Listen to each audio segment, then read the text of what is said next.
step back in time with me to an Egyptian palace around 1300 BCE if you walked through its grand halls.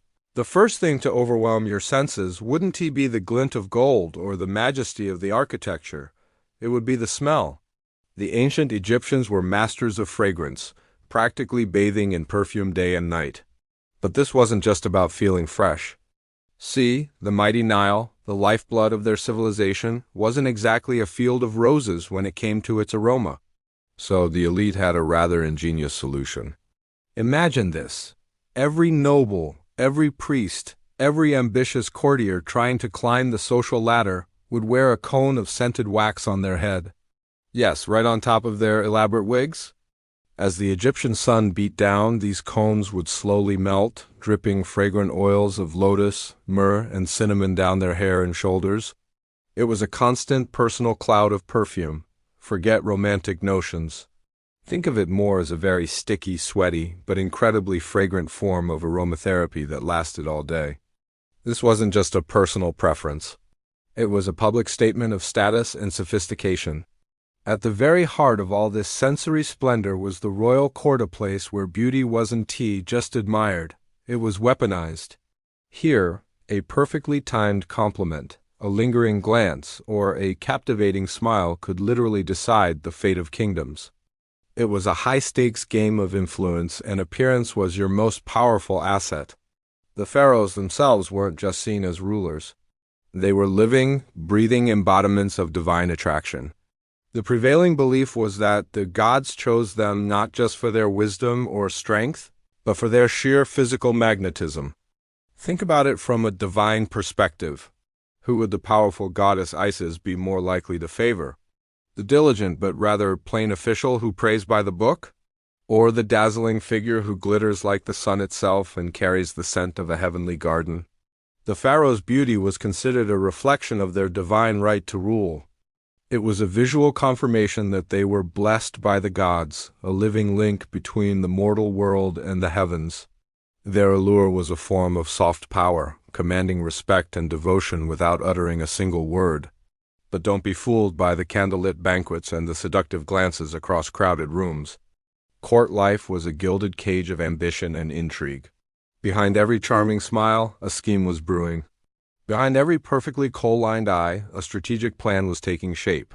Every social gathering was an opportunity, and every conversation was a potential maneuver for power. The court was a complex web of alliances, rivalries, and secret plots, all hidden beneath a veneer of opulence and pleasure. In this world, flirtation was politics. The art of seduction wasn't just for romance. It was a crucial tool for survival and advancement. The more captivating you were, the closer you could get to the ear of the pharaoh, the more influence you could wield, and the more power you could accumulate. Whether you were a queen shaping foreign policy, a noble seeking a promotion, or a priest vying for royal favor, your ability to charm and persuade was paramount.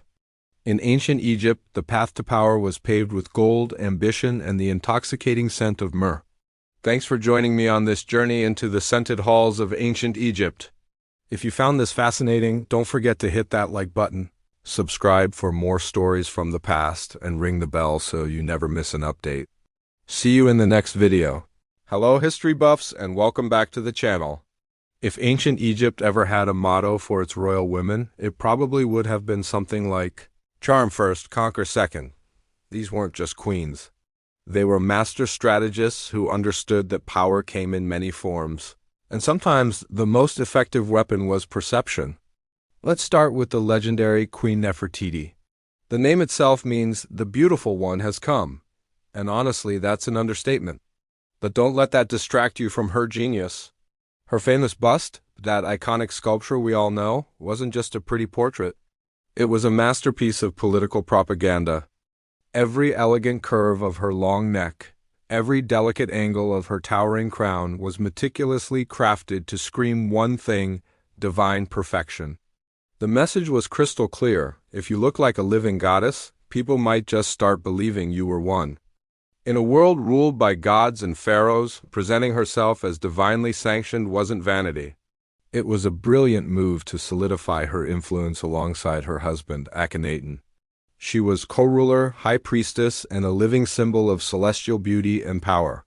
Her image was her resume, and it was impeccable. Fast forward a few centuries, and the Nile gives us another icon, Cleopatra VII. If Nefertiti was the queen of divine image, Cleopatra was the undisputed queen of intellectual seduction. Now, let's get one thing straight. The idea of her as this drop-dead gorgeous femme fatale is mostly a Hollywood invention. Ancient coins and accounts suggest she wasn't a conventional beauty. But that's what makes her story even more incredible. Her real power wasn't in her face. It was in her formidable mind, her captivating voice, and her absolute mastery of presentation. Think about it. This woman spoke multiple languages, including Egyptian, something her Ptolemaic predecessors rarely bothered to learn.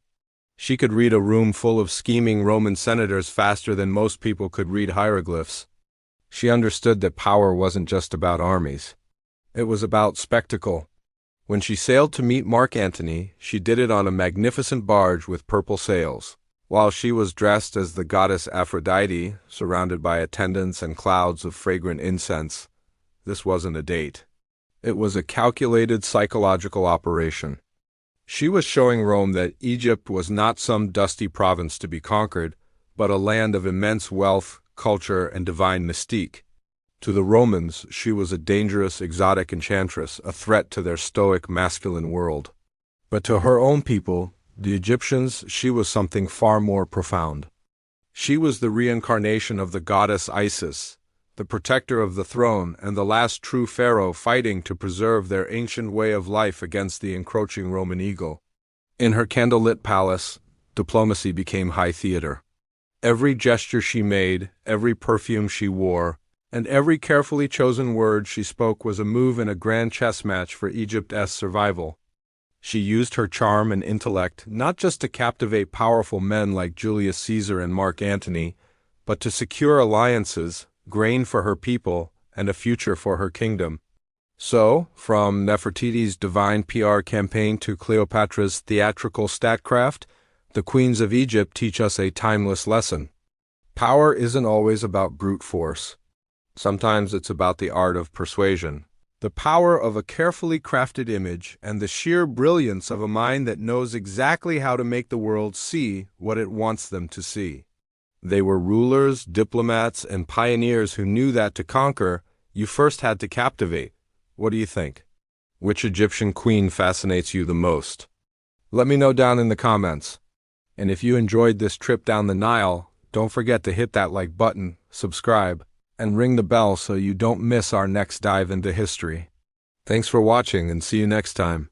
Have you ever wondered what dating was like thousands of years ago, long before dating apps and awkward first dates? Well, let's travel back in time to ancient Egypt, where romance wasn't just about stolen glances across the Nile. It was a high-stakes game of magic, politics, and a few questionable ingredients. In the lavish courts of the pharaohs, the line between love and manipulation was often as blurry as a sandstorm. If you had a crush on someone, you didn't just send them a text. You might go visit a priestess of Hathor, the goddess of love, beauty, and joy. These priestesses were the original relationship gurus, and they had a whole arsenal of charms of attraction at their disposal. Picture this. You want to catch the eye of that handsome scribe or that elegant noblewoman. What do? You get a potion, of course. These weren't your average herbal teas. An Egyptian love potion could contain a mix of sweet-smelling lotus petals, sticky honey, and, wait for it, crocodile fat. Yes, you heard that right, crocodile fat. They believed this exotic blend could make someone utterly irresistible. It might not sound as appealing as a box of chocolates, but hey, when in ancient Egypt, right? The goal was to create an aura of enchantment, a magical pull that the other person simply couldn't ignore. But love wasn't just a personal affair. For the pharaoh, it was a crucial tool of statecraft. The royal harem, often imagined as a simple palace of pleasure, was actually a complex political institution. It was a golden chessboard where every move mattered. Each woman in the harem wasn't just a potential partner for the pharaoh. She was a symbol. She could represent a powerful alliance with a neighboring kingdom, a peace treaty sealed with marriage, or a favor owed to a wealthy noble family. Life inside those gilded walls was a constant dance of ambition and diplomacy. Some women were sent by their families as spies, tasked with gathering secrets from the heart of the kingdom. Others were essentially political hostages, their presence ensuring their homelands remained loyal to Egypt. But many were active and willing players in this game of power. They used their charm, intelligence, and influence to navigate the treacherous court, securing their own positions and shaping the future of the empire. For them, seduction wasn't just about romance. It was about survival and power. Despite all this political maneuvering and magical meddling, the ancient Egyptians also held a deep and sincere belief in the sacred power of love. They saw it as a force that could transcend even death. This wasn't just a fleeting emotion. It was a fundamental part of their spiritual world. You can see this belief etched into their art and culture everywhere. Look at the statues they carved, not just of stoic gods and mighty pharaohs, but of loving couples, their arms wrapped around each other in a tender, eternal embrace. These sculptures weren't just decorative. They were meant to preserve that bond for all time. The vibrant frescoes painted on tomb walls often depict husbands and wives sharing a meal, holding hands, or hunting together in the afterlife, showing a desire to continue their companionship forever. Their poetry and hymns are filled with passionate declarations of love and longing. They wrote about the joy of being with a loved one, describing them as the sister or brother of their heart, a term of endearment that signified a deep soul-level connection. Love was a ritual, a sacred act that bound two people together not just in this life, but in the next. They believed that a true union would echo through eternity, with lovers finding each other again in the paradise of the afterlife. So, while their methods might seem strange to us, from crocodile fat love potions to politically charged harems, the ancient Egyptians understood something profound about the human heart. They knew that love is a complex tapestry woven with threads of desire, magic, duty, and devotion. It was an essential part of life and an even more important part of death, ensuring that the journey into the great unknown was not one you had to take alone. Thank you so much for joining me on this journey back to ancient Egypt. If you enjoyed this glimpse into the past, don't forget to like this video, subscribe to the channel, and hit that notification bell so you don't miss our next historical adventure. See you next time. Have you ever pictured ancient Egypt? You probably imagine powerful pharaohs and legendary queens like Cleopatra or Nefertiti, their names echoing through millennia. But look closer, beyond the golden thrones and towering pyramids. In the perfumed shadows of the palace, thousands of other women lived and breathed. They were the concubines, the musicians, the dancers, the forgotten heartbeats of the empire. Their lives were a tapestry of luxury and peril. They weren't just background characters. They were the silent pulse of the palace, masters of subtlety and influence. Imagine a royal court, thick with tension. A pharaoh's temper is rising, a crucial decision hangs in the balance. Then, a harpist begins to play a soft, soothing melody. A dancer moves with hypnotic grace. Their art wasn't just entertainment, it was a powerful tool. A well-timed song could calm a brewing storm in a king's mind, subtly swaying a council's verdict. These women navigated a world of unspoken rules. They learned that a flirtatious glance or a shared secret over a cup of wine could be more potent than a general's command. A smile could build an alliance, while a whispered rumor could bring down a rival. They wielded their beauty and charm like finely honed weapons, because in the treacherous corridors of power, allure was a form of self-preservation. Every morning they would adorn themselves in fine linen and shimmering gold. They would line their eyes with kohl and paint their lips with crushed carmine, transforming themselves into living goddesses. This daily ritual wasn't just about vanity. It was about survival. They knew that beauty was a currency, but a volatile one. One false step, one misplaced word, or one rumor of betrayal could be a death sentence. The line between the royal bed and the crocodile-infested waters of the Nile was terrifyingly thin. Imagine the courage it took to live every day knowing your fate could be decided by the whim of a powerful man, to smile sweetly while your heart pounded with fear, to dance for the very person who held your life in their hands. They were trapped in a gilded cage, surrounded by opulence but deprived of true freedom. Their every move was scrutinized, their loyalties constantly tested. Yet they found power in their position. They formed secret alliances, sharing information and protecting one another. A musician might overhear a plot in the throne room and warn a friend through the lyrics of a song. A dancer could convey a message with a specific sequence of steps. They created their own silent language, a web of support in a world designed to isolate them. They were not just victims of their circumstance. They were strategists, survivors, and silent kingmakers. So the next time you think of ancient Egypt, remember them. Remember the countless women who lived in the shadow of the throne. Their stories may not be carved into temple walls, but their influence was written in the very fabric of history. They were the dancers, the musicians, and the lovers who knew that even in a world full of danger, grace and intelligence were the ultimate forms of power. Thanks so much for watching. If you enjoyed this glimpse into the hidden lives of the past, don't forget to like, subscribe, and hit that notification bell for more stories that history forgot. See you next time. Today, we're pulling back the gilded curtain on ancient Egypt, but we're not just talking about pyramids and pharaohs. We're talking about the intoxicating world of love, power, and seduction at the royal court, and how even the most powerful men were often just pawns in a much grander game. Forget what you think you know. The Egyptian court wasn't just a place of political maneuvering. It was a hotbed of passion and intrigue. And the men, from high-ranking generals to humble scribes, were certainly not immune to the charms swirling around them. Many found themselves losing everything, not to an enemy's sword, but to a captivating gaze or a whispered promise. They weren't bound by chains, but by the far more powerful force of seduction. Think about it. You're a general who has faced down armies, a noble who commands vast estates. You believe you're in control. But then you enter the court, an environment shimmering with gold, scented with lotus blossoms, and filled with people whose greatest weapon is their charm.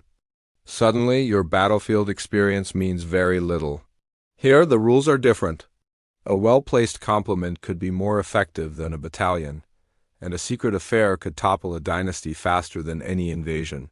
Many powerful men, accustomed to giving orders, found themselves completely ensnared, their judgment clouded, and their fortunes risked for a moment of connection. Perhaps the most dramatic example of this is the story of Pharaoh Akhenaten and his legendary queen Nefertiti.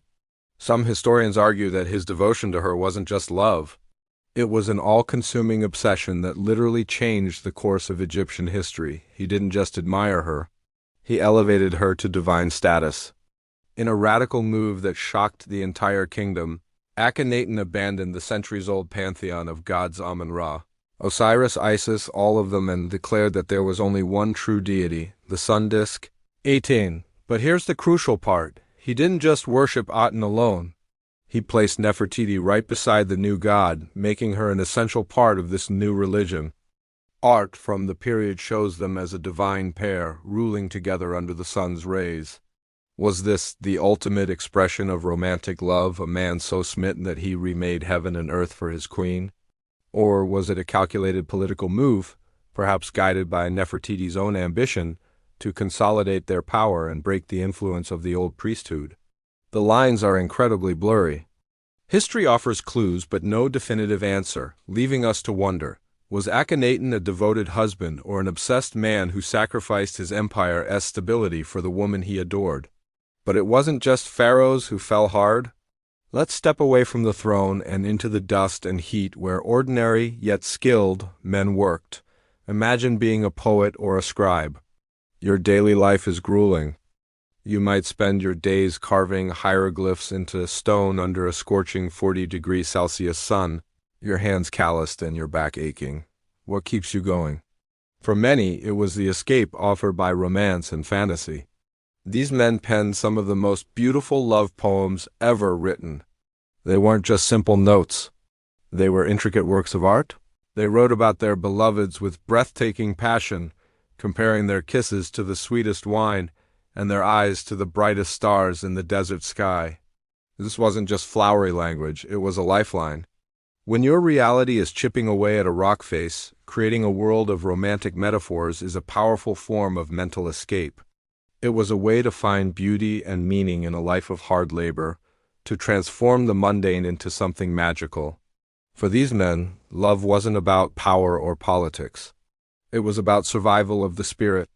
However, we can't paint the entire court with a romantic brush. For every man who was genuinely in love, there was another who was scheming. Behind every whispered sweet nothing in a moonlit garden, you could bet someone else was plotting in the shadows. The Egyptian court was a beautiful cage, but a cage nonetheless. Every royal romance was a potential opportunity for someone else.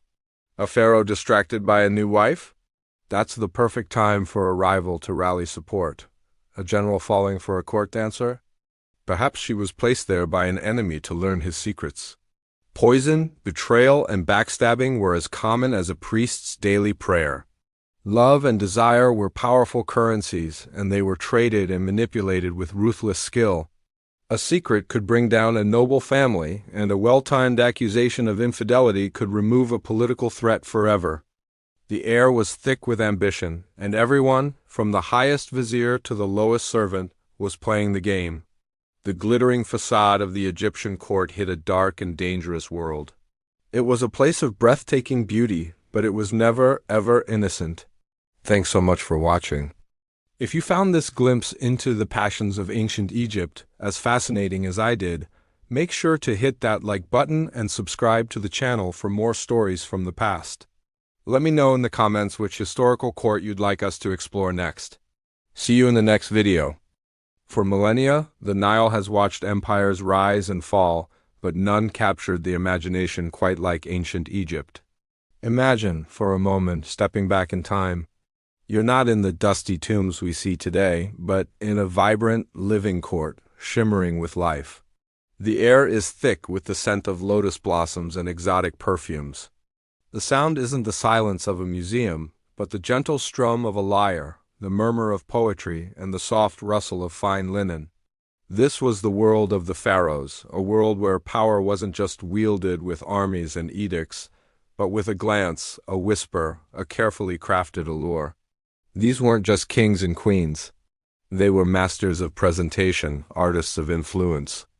Their courts were grand stages, and every detail was part of the performance.